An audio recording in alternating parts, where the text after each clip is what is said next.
Trilhas Amazônicas. Episódio 4. Tecnologia e biodiversidade. O canto dos pássaros, a vibração da onça-pintada ao caminhar pela mata, a comunicação entre os peixes-boi na profundeza dos lagos. No interior da Amazônia, sons da floresta funcionam como uma orquestra filarmônica. Mesmo ouvidos destreinados conseguem perceber a sinfonia. O que a gente tem nesse sistema é um estabelecimento de uma medição de base sobre a diversidade acústica e dos animais na reserva, né, e nos outros pontos da Amazônia. Então, o que esse sistema gera de maneira automática é um sistema de alerta, porque a gente, com ele, estabelece um padrão de maneira muito rápida, um padrão acústico daquele local, né, e qualquer mudança nesse padrão a gente consegue detectar. Então, acho que uma boa analogia, eu gosto de fazer é o seguinte: pensa numa filarmônica, né, numa orquestra. Você escuta aquela orquestra, você sabe que tem uma diversidade de sons na música. Mesmo você sendo leigo e não sabendo o que é um violino, o que é um oboé, o que é um saxofone, né? Você tem que saber o que é um violão. Então, se você escutar a orquestra, você entende que tem uma diversidade de sons ali. Se você começa a tirar instrumentos e simplificar a orquestra, mesmo sem saber os instrumentos, você consegue dizer que está simplificando a orquestra, né? A diversidade de sons vai diminuir. Então, mesmo que a gente não identifique todas as espécies, a gente está escutando a orquestra completa, né? A gente sabe que tem uma diversidade de instrumentos. Quando a gente começar a tirar os instrumentos, você vai detectar isso. A analogia entre a música e a biodiversidade amazônica é do biólogo carioca Emiliano Ramalho, que mora há mais de 2 décadas na floresta. Meu nome é Emiliano Sterce Ramalho, sou diretor técnico científico do Instituto Mamirauá. O Instituto está localizado em Tefé, no interior do estado do Amazonas. Mas deixa eu me apresentar também. Eu sou Rafael Cardoso, repórter da Agência Brasil. Nesta série de podcasts, estamos trazendo os desafios e soluções encontradas por diversos setores para salvar a Amazônia em meio à crise climática e, por consequência, prolongar as condições para a vida humana no planeta. Já falamos do turismo, de pesquisas que revelam histórias invisíveis e da sociobioeconomia. O tema de hoje é como a tecnologia tem ajudado a monitorar a biodiversidade e os efeitos do aquecimento global. Voltando ao Instituto Mamirauá, ele é vinculado ao Ministério da Ciência, Tecnologia e Inovação. O Emiliano começou a trabalhar com monitoramento de bichos nos anos 2000, com a contagem do pirarucu. Pirarucu é uma tecnologia. A gente pensa em tecnologia, a gente pensa sempre em high-tech, né? Hardware, software, câmera. Só que a tecnologia social do monitoramento do pirarucu é talvez um melhor exemplo que a gente tem de tecnologia baseada em conhecimento tradicional e aliada a conhecimento científico de monitoramento da biodiversidade, né? Lembrando que o pirarucu é um peixe amazônico gigante, que está em risco de extinção. Depois, o biólogo se tornou um dos maiores especialistas em onças pintadas, principalmente em ambientes de várzea. E hoje, o trabalho envolve monitorar toda a biodiversidade do Mamirauá, a primeira reserva de desenvolvimento sustentável do Brasil. Eu criei o grupo de pesquisa em monitoramento e conservação da onça pintada. E aí eu trabalho com armadilha fotográfica e com colares de telemetria. E aí depois eu crio, em parceria com o Michel André, em 2016, o projeto Providence, justamente para desenvolver uma tecnologia para monitoramento de biodiversidade, onde a ideia é integrar análise automatizada de som e imagem para identificar em tempo real as espécies amazônicas, né, e criar um sistema regional, né, sistema amazônico de monitoramento de biodiversidade. E hoje a gente tem uma rede de sensores com mais de 40 sensores espalhados na Amazônia que estão realizando monitoramento 24 horas por dia, 7 dias por semana. Nesse caso, os aparelhos high-tech são essenciais, já que a simples presença humana interfere no comportamento dos animais. O que a tecnologia, né, todas elas que eu descrevi, né, desde câmera até colar, ela permite a gente observar um nível de comportamento e um número de espécies que é impossível observar sem a tecnologia, né? Quando a gente fala de som, a gente fala de observar os bichos se comunicando dentro d'água. Quando a gente fala de colar, a gente fala de ficar observando uma onça, um filhote que a gente não conseguia observar antes. Quando a gente fala com imagem, a gente está vendo o comportamento dos bichos que é impossível ver se você não tiver a tecnologia, porque quando você vai andar atrás do bicho, mesmo que você consiga ver o bicho está mudando o comportamento porque você está lá. Então muda completamente a perspectiva de observação dos bichos. Ela não exclui a necessidade, muitas vezes, de ter o ser humano indo em campo, mas ela é o nosso sétimo sentido aí, né? Porque ela permite a gente ter uma percepção que seria impossível só com os equipamentos naturais que a gente tem, né? Uma outra forma de entender as dinâmicas climáticas da Amazônia é olhar para árvores e vegetações nas áreas que inundam com as cheias dos rios. Tudo muito novo, essa é a primeira vez que essa tecnologia está sendo usada para as florestas inundáveis da Amazônia. Então, a gente ainda não tem muitas respostas. Uma grande questão que a gente quer responder é, por exemplo, se fala muito nessa questão dos tipping points, né, dessas transições na Amazônia, de que a Amazônia poderia virar uma floresta seca, né, e nunca mais voltar a ser uma floresta úmida. Mas isso é considerado puramente pelo ponto de vista das florestas terrestres de terra firme, né, o que vai acontecer por causa de mudança das chuvas, elevação de temperatura. Mas aí, o que vai acontecer com essas florestas inundáveis? São novos caminhos percorridos pela ecologia digital. Thiago Sana Freire Silva, cientista e professor sênior da Universidade de Stirling, no Reino Unido. O foco principal do trabalho do Thiago está em entender como mudanças na hidrologia, ou seja, no nível da água durante secas e cheias, afeta o ecossistema. Então, por exemplo, se a gente começar a ter secas muito intensas, a princípio isso poderia ser uma coisa melhor, porque quando as árvores estão inundadas, elas geralmente param de crescer. Isso é uma dificuldade para elas. Então elas têm mecanismos para aguentar a inundação, mas elas vão crescer mesmo, se desenvolver quando as águas baixam, que elas estão fora da água, né?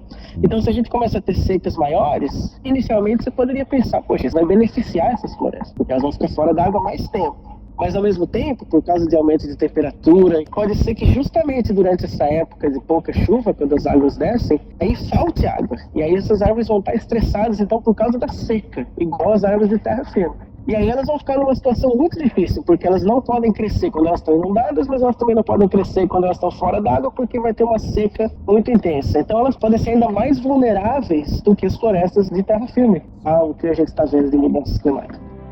No atual cenário, em que esses fenômenos se tornaram mais extremos, a visão analítica ampla ganha o reforço da tecnologia Light Detection and Ranging, o LiDAR, para escanear grandes extensões da floresta. Lembram do LiDAR, né? Falamos dele no episódio 2, que trouxe histórias invisíveis que pesquisadores estão revelando na Amazônia. Naquele caso, o sensor preso a um avião que emite lasers para mapear as áreas e gerar cenários em 3D está mostrando sítios arqueológicos escondidos sob a densa floresta. Aqui, Thiago explica que a análise ajuda a entender os padrões macroestruturais de funcionamento da floresta. A minha parte do trabalho é usar principalmente a tecnologia que é essa varredura a laser, né? O LiDAR scanning, né? Que a gente fala. LiDAR é Light Detection Ranging. E com esses sensores eles emitem, né, feixes laser e a gente consegue recriar a estrutura da floresta em 3 dimensões. Então a gente captura exatamente como a floresta está naquele momento e a gente pode usar isso para comparar, por exemplo, como é que diferentes áreas que ficam inundadas por diferentes tempos têm árvores maiores ou menores, ou copas mais densas ou menos densas, mais complexas, menos complexas. Então a gente consegue, comparando áreas que são inundadas por durações diferentes. Atualmente, se a duração da inundação muda no futuro por causa desses eventos extremos ficando muito comuns, o que a gente esperaria que vai acontecer então com a estrutura da floresta, nesse caso? Diante do ritmo acelerado de impactos e prejuízos ao ecossistema, é preciso pensar primeiro em adaptações, antes de vislumbrar qualquer possibilidade de regeneração ambiental. A gente não tem como frear, não existe como frear, né? Pela magnitude, pela velocidade como está acontecendo, só o que a gente pode fazer é se adaptar.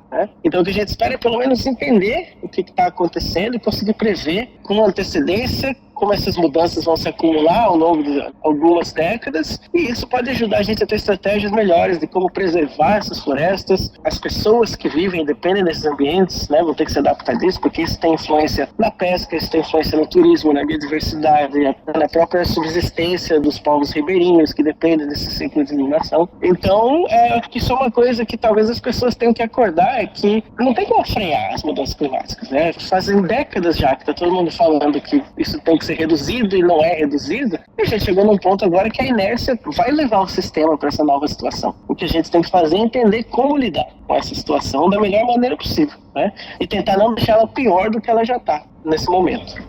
Ao rastrear a saúde das zonas úmidas durante anos, o cientista distingue as áreas que precisam ser protegidas antes que os danos se tornem irreversíveis.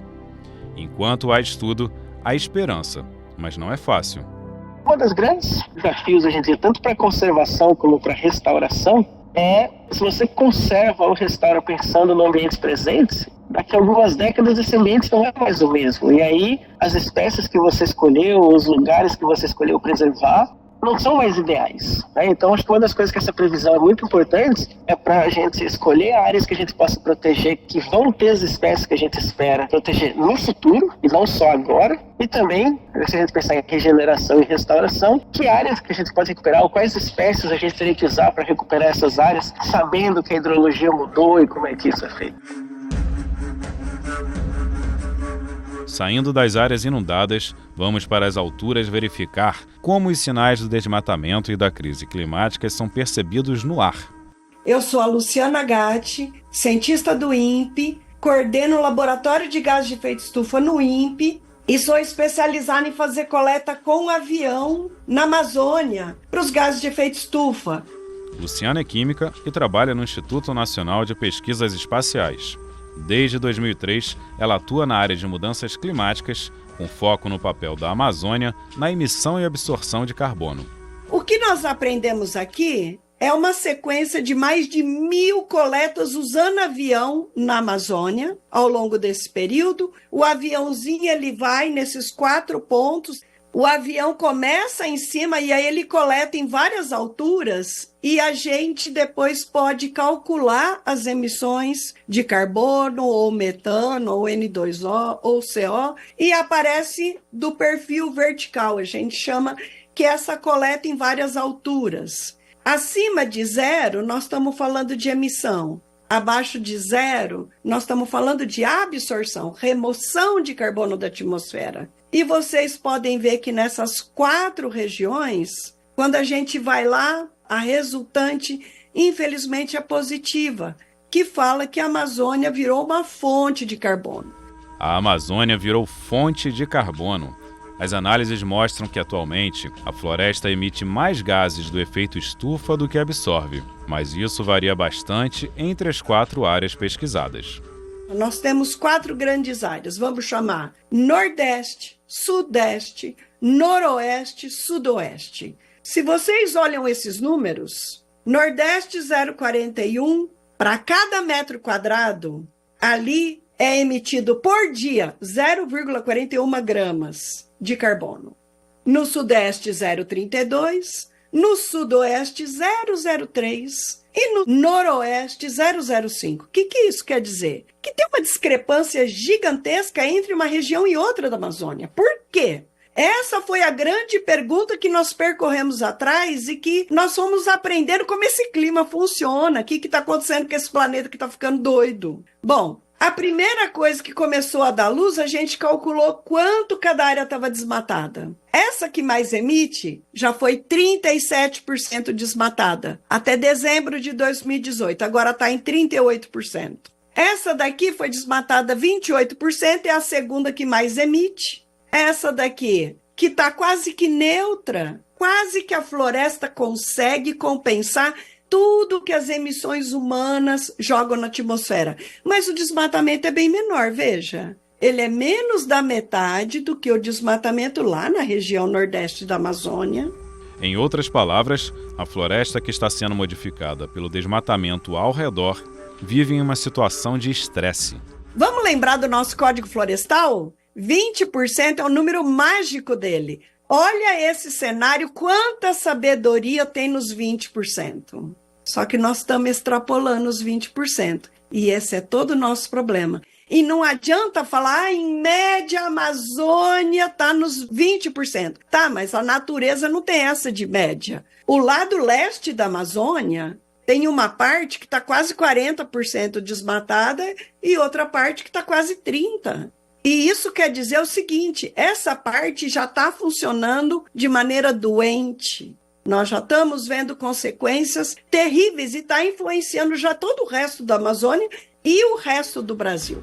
A mudança de padrão climático também pode ser observada no regime de chuvas. Segundo a Luciana, a perda de precipitação é diretamente relacionada com desmatamento. A gente também está matando o clima da Amazônia. Então, elas também estão morrendo por falta de condição climática de sobreviver lá. Aí, do lado oeste, que está menos do que 20% desmatado, veja como a condição é completamente diferente. No noroeste, quase que não tem estação seca. Não é uma condição de estresse. Vamos lembrar que está só 16% desmatado? Vamos vir aqui para baixo, no sudeste da Amazônia. 17% desmatado. Mas a chuva é mais de 90 milímetros na estação seca. Apesar de perder 20% de chuva, ainda tem uma quantidade razoável. Mas por que perdeu tanto? Porque a chuva vem do lado leste. A chuva entra pelo oceano para dentro da Amazônia, mas como está muito desmatado no início, já está chegando menos chuva lá. A cientista explica que a floresta está perdendo a capacidade de regular o clima. A situação já está muito perto de um ponto onde não será mais possível consertar as coisas. O tal ponto de não retorno. Vamos olhar só durante a estação seca, que é o pior de tudo? Veja, a região sudeste é a pior região, que já subiu 2,5 graus, só que isso é uma média de 90 dias, agosto, setembro, outubro. Eu não estou falando da temperatura máxima no pico do dia. Já foi medido, na altura da copa das árvores, nessa região, uma temperatura de 50 graus. Como é que uma árvore de uma floresta tropical úmida vai sobreviver a 50 graus? Ela, no mínimo, para de fazer fotossíntese, hiberna, esperando chover, a temperatura amainar, e se isso se prolonga muito, ela morre. Na verdade, esse aumento nem é mais linear. O que quer dizer isso? Que o aumento da temperatura está andando cada vez mais rápido. Ele está acelerando. Se a gente pega quanto que aumentou a temperatura em 40 anos, quanto ela está aumentando a cada ano, e compara os últimos 20 anos, aumentou 50% o aumento de temperatura. Isso é o tal do ponto de não retorno chegando, gente. A situação da Amazônia está em emergência. O sudeste da Amazônia deveria ser decretado estado de emergência e proibir qualquer desmatamento, fazermos um esforço gigantesco de recuperação de áreas florestais para não perder o resto da Amazônia. Claro que os impactos na Amazônia são sentidos em todo o país, com reflexos no planeta. A cientista lembra dos chamados rios voadores, que, segundo ela, são praticamente literais.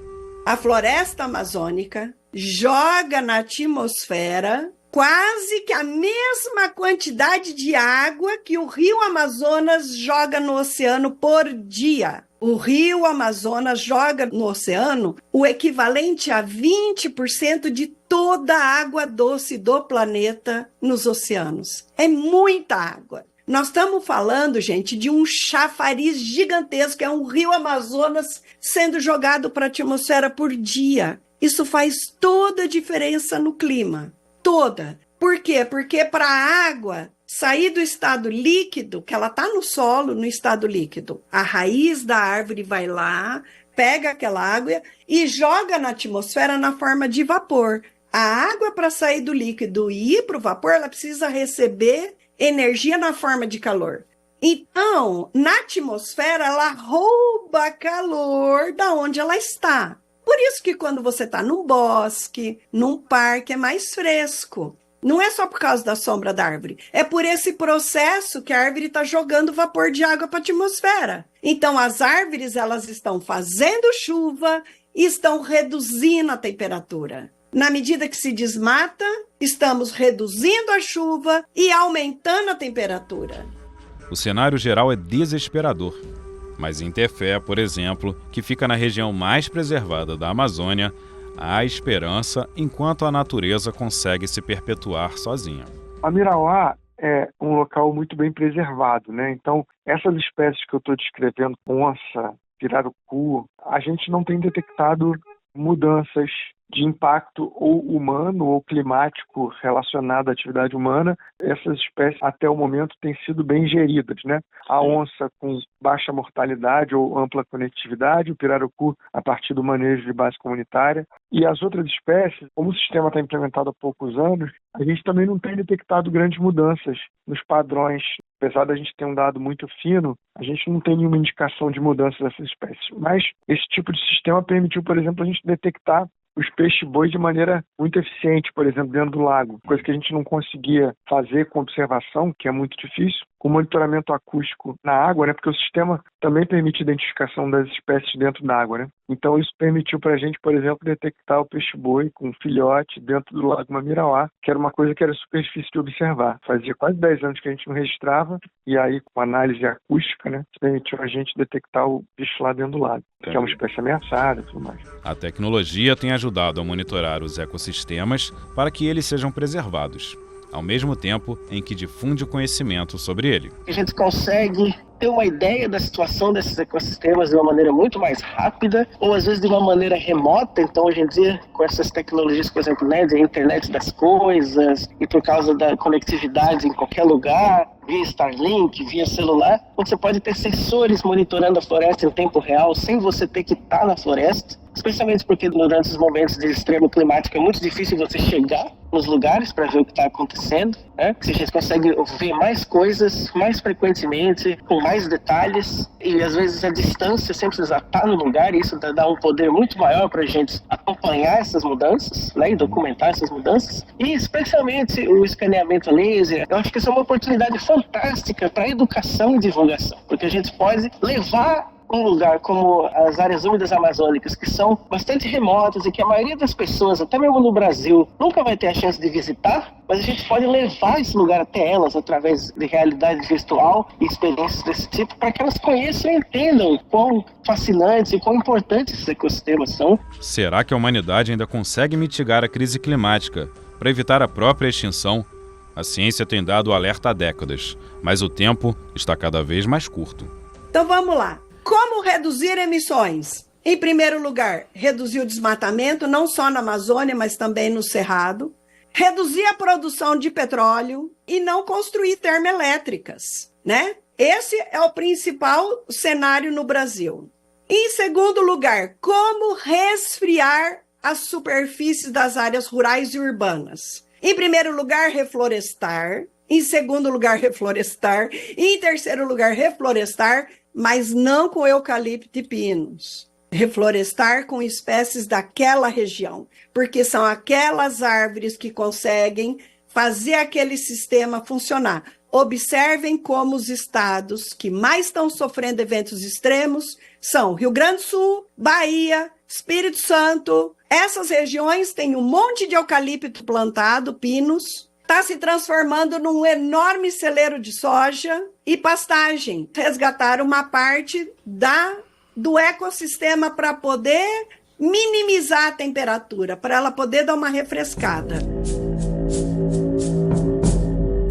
Eu sou otimista no sentido de que eu acho que a nossa geração ainda vai ter, e a próxima acho que ainda vai ter chance de mudar o cenário. Mas o cenário hoje é muito crítico, né? Porque a gente de fato não tem mais muita zona de amortecimento aí, né? Se a gente não conseguir fazer uma mudança de paradigma de como deve ser o desenvolvimento da Amazônia, a gente vai perder a Amazônia. Qualquer cientista que trabalhe com ambiente, ecologia, né, mudanças climáticas, vive uma montanha-russa, né, de sentimentos. Tem momentos que você fica completamente pessimista, tem momentos que você tem uma explosão de otimismo muito grande. O que eu tento pensar meio é que acho que o mais importante é que realmente tem um engajamento, né, uma coisa que a gente tem buscado muito, que é o engajamento com as comunidades locais, que são as pessoas que acho que têm a maior capacidade de realmente proteger e fazer diferença nesses lugares, né, e que às vezes podem até não perceber o poder que elas têm, a importância que elas têm. Né, e eu não estou falando só das comunidades tradicionais, indígenas, quilombolas, que são extremamente importantes, mas que a gente já sabe, né, que sempre tiveram um papel importante de proteção. Mas mesmo as pessoas que vivem nas áreas urbanas da região Amazônia, que elas reconheçam e tenham orgulho dessa ancestralidade e desse lugar que elas têm, que é maravilhoso, e que elas lutem para preservar e para manter isso, porque que são patrimônio, acima de tudo, delas, né? Sim, a Amazônia é um patrimônio do mundo, mas ela é principalmente um patrimônio dos amazônicos. E quanto mais isso for claro para todos, eu acho que mais chance a gente tem de proteger e preservar a Amazônia. Não tem dinheiro para mitigar que vai dar certo. A gente tem que reduzir o estrago que nós estamos fazendo, porque nós estamos acelerando os eventos extremos. Então, se a gente não só não parar de acelerar, como ainda reflorestar uma parte, não temos esperança. A gente está enxugando gelo. Os eventos climáticos extremos estão aí, a cada ano mais frequentes e mais extremos. E o resultado é trágico. Segundo Luciana, 27% das mortes ocasionadas por eventos climáticos extremos no Brasil de 2013 a 2022 ocorreram em 2022. A tendência é piorar se nada for feito. Como já foi dito nesta série, a COP30 é talvez a última oportunidade para que as providências comecem a ser tomadas.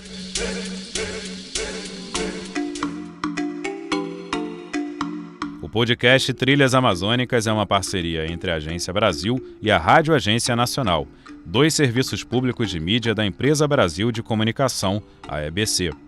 A série abre o ano da 30ª Conferência da ONU sobre Mudanças Climáticas, a COP30, que vai ser realizada em Belém em novembro.